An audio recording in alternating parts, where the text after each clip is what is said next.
बच्चों, आज एक और इम्पोर्टेंट टॉपिक देखने जा रहे हैं। ये टॉपिक है area of triangle. Area of triangle हमें निकालना है और वेक्टर फॉर्म में।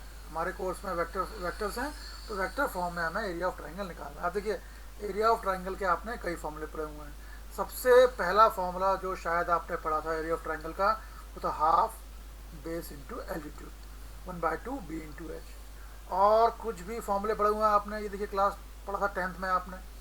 One vertex is x n y one, second vertex is x two y two, third vertex is x three y three. Then area of triangle as per class 10 syllabus was half x one y two minus y three plus x two y three minus y one plus x three y one minus y two. एक formula आपने और पढ़ा था, Heron's formula. अगर आपको तीनों sides की length दी हो, एक्चुअली ये ए है, ये बी है, ये सी है, तो आप पहले सेमी पेरीमीटर निकालते हो एस, और फिर ये एरिया ऑफ ट्राइंगल होता है। हमें वेक्टर फॉर्म में जो एरिया निकालने वाला फॉर्मूला पढ़ना है, वो कुछ कुछ इससे मिलता जुलता है। Area equal to half b into h. थोड़ा अलग क्या है, हाफ तो आएगा, फिर मॉड आएगा, फिर मॉड के अंदर आएगा A B bar cross A C bar. A B bar एक साइड है, ए सी बार एक साइड है। तो एरिया ऑफ ट्राइंगल एज पर vector form is half A B bar cross A C bar. कुछ चीज़ें ध्यान रखने वाली हैं बेटा। एक तो हाफ के बाद मॉड आएगा, और मॉड के बाद देखो आप, ए बी बार लिखा है और ए सी बार लिखा है, दोनों में ए पहले है। तो जब भी हम एरिया ऑफ ट्रायंगल निकालेंगे तो ध्यान रखेंगे, हम जिन दो साइड्स का, ए बी एक साइड्स है, ए सी एक साइड्स है, हम जिन दो साइड्स का क्रॉस प्रोडक्ट ले रहे हैं, उनका पहला वेक्टर सेम होना चाहिए। आप ऐसा नहीं कर सकते कि A B bar cross C B bar, नहीं, यहाँ पहले ए है, यहाँ भी पहले ए होगा। आप चाहो तो ऐसा कर लो, हाफ बी ए बार क्रॉस बी सी बार, या चाहो तो सी पहले ले लो, हाफ सी ए बार क्रॉस सी बार। ठीक, जो वेक्टर, जो पॉइंट, जो वर्टेक्स पहले यहाँ होगा, इंटू के बाद पहले वो होना चाहिए। बेहतर ये है कि आप ये ध्यान रखो कि area of triangle is half A B bar cross A C bar. ठीक, ये एरिया ऑफ ट्रायंगल हो गया। अगर ट्रायंगल को बढ़ाकर इंक्रीज करके पैरेललोग्राम बढ़ा दें, तो आप देख रहे हो कि ये ट्रायंगल का डबल हो जाता है। तो पैरेललोग्राम क्या होता है, पैरेललोग्राम में दो ट्रायंगल होते हैं। तो एरिया ऑफ पैरेललोग्राम क्या होता है, उसमें हाफ नहीं आता, ए B bar cross A C bar. तो मेन चीज़ यही है इसमें कि अगर ए पॉइंट आपने यहाँ पहले लिखा है, तो इंटू के बाद ए वर्टेक्स ही या ए पॉइंट ही यहाँ होगा। तो ये दो फॉर्मूले हैं बेटा, बहुत इंपॉर्टेंट हैं, इनसे क्वेश्चन आते हैं। Area of triangle A B C क्या हो गया, हाफ पहले आएगा मॉड के अंदर, ए B bar cross A C bar. ए यहाँ पहले है, तो इंटू के बाद ए पहले आएगा। एरिया ऑफ ट्रायंगल में हाफ पहले आता है, एरिया ऑफ पैरेललोग्राम में हाफ नहीं आता, ये होता है ए B bar cross A C बार। और अगर हम दो वेक्टर का क्रॉस प्रोडक्ट कर रहे हैं, दो वेक्टर ऐसे निकालने हैं जिनके बीच में क्रॉस है। अगर एक वेक्टर ए बार दिया हुआ है, A one I plus A two J plus A three K, दूसरा वेक्टर बी बार दिया हुआ है, B one I plus B two J plus B three K, तो आपको ये पता है कि जब दो वेक्टर का क्रॉस प्रोडक्ट निकालना होता है तो सीधे इंटू नहीं करते, हम एक डिटरमिनेंट बनाते हैं। फर्स्ट रो में आई जे के आता है, सेकेंड रो में ए बार के कोफिशिएंट। कौन से कोफिशिएंट, आई के इंटू में ए वन लिखा है, जे के इंटू में ए टू लिखा है, के इंटू में ए थ्री लिखा है, तो A one A two A three. Third row में सेकेंड वाला वेक्टर क्या है, बी बार, इसके ऑप्शन आते हैं b one b two b three. ठीक, तो क्या हमें देखना है कि एरिया ऑफ ट्रायंगल होता है half A B bar cross A C bar. Area of parallelogram में हाफ नहीं आता, ए B bar cross A C बार। और जब दो वेक्टर का क्रॉस प्रोडक्ट निकालते हैं तो हमें डिटरमिनेंट यूज़ करना होता है। बिल्कुल ईजी टॉपिक है, बहुत ही इंपॉर्टेंट टॉपिक है बेटा। अब देखो, ये मैंने एनसीईआरटी टेक्स्ट बुक का एग्जाम्पल 24 लिया। एरिया ऑफ ट्राइंगल निकालना है, हमें वर्टेक्स दिए हुए हैं A one one one, B one two three, C two three one. A vertex के कोऑर्डिनेट ये हैं, बी के ये हैं, सी के ये हैं। एरिया ऑफ ट्राइंगल क्या होता है बेटा, half A B bar cross A C bar. हमें ए बी बार निकालना है, ए सी बार निकालना है, उसका क्रॉस प्रोडक्ट लेना है, और फिर मॉड और हाफ आएगा। पर ए बी बार और ए सी बार कैसे निकाला जाए, ठीक, आप क्लास 12 के बच्चे हैं, एक पर्टिकुलर तरीका फॉर्म करना पड़ेगा, एक पर्टिकुलर तरीके से प्रेजेंट करना पड़ेगा। ए दिया है 1 1 1, तो वेक्टर फॉर्म में इसको लिखेंगे ओ ए बार। ओ ए बार क्या होगा, ए पॉइंट है 1 1 1, पहले के साथ आई इंटू कर दो, सेकंड के साथ जे इंटू कर दो, थर्ड के साथ के इंटू कर दो, तो ए हो गया 1 इंटू आई, यानी आई कैप, प्लस लगाओ बीच में, प्लस लगाया, फिर नेक्स्ट कोऑर्डिनेट आई है, नेक्स्ट पॉइंट 1 है, 1 इंटू जे हो गया। थर्ड क्या है, वो भी आई 1 है, 1 इंटू के हो गया, ये ओ ए बार हो गया। अब देखो बी दिया है 1 2 3, इसको वेक्टर फॉर्म में कैसे लिखेंगे, ओ बी बार। पहले वाले कोऑर्डिनेट के साथ आई लिखो, सेकंड के साथ जे, थर्ड के साथ के। तो 1 इंटू आई कैप, 2 इंटू जे 2 जे। ऐसे ही करना है बेटा, हम अपने मन से कुछ भी या शॉर्टकट मेथड नहीं अपना सकते।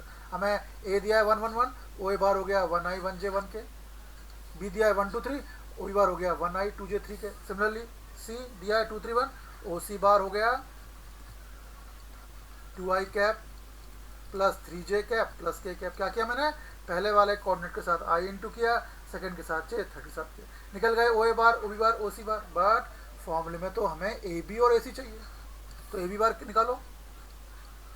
ए बी बार क्या होगा, ओ जो लास्ट वाला पॉइंट है उसके साथ ओ पहले आएगा, O B bar minus O C. O A bar, A B bar क्या होगा, जो लास्ट वाला पॉइंट है उसके साथ ओ पहले आया, वो ओ बी बार पहले आएगा, फिर ए लिखा है minus O A bar. O B बार कितना है बेटा, लिखो वैल्यू ओ बी बार की। आपको यही तरीका अपनाना है। हम शॉर्टकट में कभी ओ ए बार को ए लिख देते हैं, ओ बी को बी लिख देते हैं। क्लास 12 के स्टूडेंट से एक पर्टिकुलर डिसिप्लिन की आशा की जाती है, आपको एज इट इज ही लिखना है। चलिए ओ बी हो गया, ओ ए कितना हो गया, आई कैप। बिल्कुल ध्यान से करना है, कैलकुलेशन में मिस्टेक नहीं होनी चाहिए, ये क्वेश्चन एग्जाम में आना ही आना है। अब जब ब्रैकेट ओपन करेंगे तो ये आई कैप माइनस आई कैप 0 आई कैप हो जाएगा, 2 जे कैप माइनस जे कैप हो जाएगा, है ना। आपको ब्रैकेट ओपन करोगे तो ये माइनस आई कैप माइनस जे कैप माइनस के कैप हो जाएगा। तो 3 के कैप माइनस के कैप होगा 2 के कैप। तो ए बी बार हो गया जे कैप प्लस 2 के कैप। अब क्या चाहिए, ए सी बार चाहिए। ए सी बार कैसे निकालोगे आप, वही लास्ट वाले के साथ ओ पहले आएगा, ओ सी बार माइनस ओ ए बार। ओ सी बार की वैल्यू क्या है बेटा, 2 आई कैप प्लस 3 जे कैप प्लस के कैप। बिल्कुल एज इट इज करना है, आपको कोई जल्दीबाजी बेटा नहीं करनी। तो सॉल्व कर लोगे आप, ठीक। हमें 3 वर्टेक्स दिए थे, ए आई 1 1 1, हमने ओ ए बार निकाल दिया, 1 इंटू आई 1 इंटू जे 1 इंटू के, बीच में प्लस। बी दिया था 1 2 3, तो ओ बी बार हो गया 1 आई 2 जे 3 के।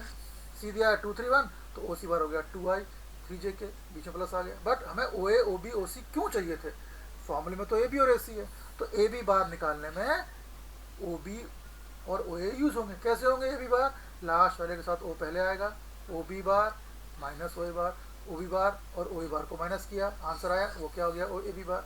ए सी बार फिर वही लास्ट में सी लिखा है, ओ सी माइनस ओ ए, ओ सी और ओ ए की वैल्यू रखी आपने, तो आपके पास ए बी बार भी आ गए और आपके पास ए सी बार भी आ गया। एरिया ऑफ ट्राइंगल क्या होता है, half mod A B bar cross A C bar. पहले क्रॉस वाला चीज़ प्रूव कर लेते हैं, A B bar cross A C bar, A B और ए सी के बीच क्रॉस है, बनाओ डिटरमिनेंट। फर्स्ट रो में आई जे क्या आएंगे, सेकंड रो में क्या आएगा, पहले लिखा है ए बी बार कहाँ है ये, इसमें आई जे और क्योंकि कोफिशिएंट लिखो, इसमें आई तो है नहीं यानी 0 आई है ये, तो पहले 0 आ गया, जे 1 आ गया कोफिशिएंट, के का है 2 इसमें, फिर ए सी का कोफिशिएंट आई जे के तो है नहीं, आई का कोफिशिएंट 1 है, जे का 2 है, के का 0 हो गया। तो ये आ गया ए B bar cross A C बार। लेकिन आपको एक्सपेंड करना पड़ेगा, आप फर्स्ट रो के थ्रू एक्सपेंड करोगे। पहले आई कैप लिखा, छुपाओ, इस रो इस कॉलम में है 0 -4, सेकेंड जे हो गए, आपको पता है सेकेंड एलिमेंट नेगेटिव आता है, किस रो में है, इस रो इस कॉलम में है, 0 इंटू 0 -2 प्लस के कैप ये है ना, बीच वाला डिटरमिनेंट में जब हम एक्सपेंड करते हैं तो बीच वाला एलिमेंट नेगेटिव होता है। इस रो इस कॉलम में है 0 इंटू 2 0 -1, तो आप देख रहे हो कितना आंसर आ गया, ये आ गया -4i प्लस 2j माइनस के, ये आ गया ए बी बार प्लस ए सी बार। लेकिन केवल इतना ही आंसर नहीं है या इतना ही फॉर्मूला नहीं है, फॉर्मूला एरिया ऑफ ट्रायंगल कितना है, हाफ के बाद ए बी और ए सी का क्रॉस प्रोडक्ट का मॉड था बेटा। ए B bar cross A C बार ये है, इसका मॉड निकालो, रूट के अंदर आई के क्वेश्चन का स्क्वायर -4 का स्क्वायर 16 प्लस 2 का स्क्वायर 4 -1 ये आ गया 21 रूट 21। तो area of triangle at last क्या हुआ, half mod A B bar cross A B bar, mod A B bar cross A C bar, half तो ऐसा ही है, ए बी क्रॉस ए सी आ गया रूट 21। और चूंकि एरिया का एक पर्टिकुलर यूनिट होती है, सेंटीमीटर स्क्वायर मीटर स्क्वायर, तो आप लिखोगे यहाँ यूनिट स्क्वायर, ठीक। तो आपको 3 पॉइंट दिए हुए थे, पहले आप ओ ए बार ओ बी बार ओ सी बार निकालो। फिर आपको चूंकि फॉर्मूले में A B bar cross A C बार चाहिए, तो ए बी बार के लिए ओ B bar minus O A बार करो, ए सी बार के लिए ओ सी बार माइनस ओ ए बार करो, फिर इनका क्रॉस प्रोडक्ट लो। So simple. थोड़ा प्रैक्टिस करोगे तो आप इसमें बिल्कुल कॉन्फिडेंट हो जाओगे बेटा। अब देखो एरिया ऑफ पैरेललोग्राम निकालना है, एडजेसेंट साइड दी हुई है, ए बार और बी बार दी हुई है। बस एरिया ऑफ ट्रायंगल क्या, एरिया ऑफ पैरेललोग्राम क्या होता है, mod A B bar cross A C bar. एक साइड ए बार है, एक साइड बी बार है, इसमें ए बी सी का कोई झंझट ही नहीं है। तो साइड से ए और बी दिए हुए हैं, तो उनका क्रॉस प्रोडक्ट हो जाएगा। ये देखो एरिया, तो half A bar cross B बार। पहले ए बार क्रॉस बी बार निकालो। ए 3i प्लस जे प्लस 4 के है, बी बार आई माइनस जे प्लस के है। ए बार क्रॉस बी बार लगाया डिटरमिनेंट, पहले आई जे के, फिर ए के कोफिशिएंट 3 1 4, जे का कोफिशिएंट 1 माइनस 1 1, एक्सपेंड करो, ये आ गया ए बार क्रॉस बी बार। अब एरिया ऑफ पैरेललोग्राम क्या होगा, इसका मॉड लेना पड़ेगा बेटा। रूट के अंदर 5 का स्क्वायर, जे का कोफिशिएंट 1 का स्क्वायर माइनस 4 का स्क्वायर, रूट 42 आ गया। एरिया ऑफ पैरेललोग्राम में हाफ तो पहले होता नहीं है, बस area of parallelogram is half A bar cross B bar, जो क्या आ गया रूट 42। क्योंकि एरिया का एक पर्टिकुलर यूनिट होती है, तो आप लिखोगे रूट 42 यूनिट स्क्वायर। बिल्कुल सिंपल है बेटा। अब दो क्वेश्चन फटाफट बुक के भी देख लेते हैं, एक्सरसाइज के भी देख लेते हैं। हमें 3 पॉइंट दिए हुए हैं, A 1 1 2, B 2 3 5, C 1 5 5। Area of triangle क्या है, half A B bar cross A C bar. तो पहले ओ ए बार निकालो। ओ ए बार कितना होगा बेटा, 1i प्लस 1 जे प्लस 2 के। ओ बी बार कितना होगा, 2i प्लस 3 जे प्लस 5 के। ओ सी बार कितना होगा, 1i प्लस 5 जे प्लस 5 के। ओ ए बार ओ बी बार ओ सी बार मिल गए। अब ए बी बार निकालो, कैसे, ओ B bar minus O A बार करो। ए सी बार चाहिए, ओ सी माइनस ओ ए करो। आप जल्दीबाजी मत करो, यहाँ इसने जल्दीबाजी कर दिया, आपको नहीं। आप पहले हर एक पॉइंट को बार के फॉर्म में लिखो, ओ ए बार ओ बी बार ओ सी बार, फिर नीचे के स्टेप में A B bar equal to O B bar minus O A bar calculate कर लो, फिर A C bar equal to O C minus O A calculate कर लो। फिर चूंकि क्रॉस प्रोडक्ट है, तो आपको डिटरमिनेंट से सॉल्व करना है। आंसर हो गया। ठीक, एक और क्वेश्चन देखो फटाफट। इससे पैराग्राम दिया हुआ है, साइड से और भी दिए हैं। एरिया होता है पैराग्राम मॉड ए बार क्रॉस बी बार। ए बार क्रॉस बी, ए दिया हुआ है बी दिया हुआ है, डिटरमिनेंट से होगा, एक्सपेंड करोगे आप। लेकिन चूंकि एरिया में मॉड आता है, तो इसका मॉड ले लो। और यूनिट लिखना मत भूलिए बेटा, यहाँ आपको सामने यूनिट लिखी नहीं दिख रही है, लेकिन आपको यूनिट लिखना है। तो बेटा बहुत सिंपल क्वेश्चन है, इन क्वेश्चन को आप अच्छे से याद कर लीजिए, और ये मान के चलिए ये एग्ज़ाम में पक्के ही पक्के आएंगे। ठीक है।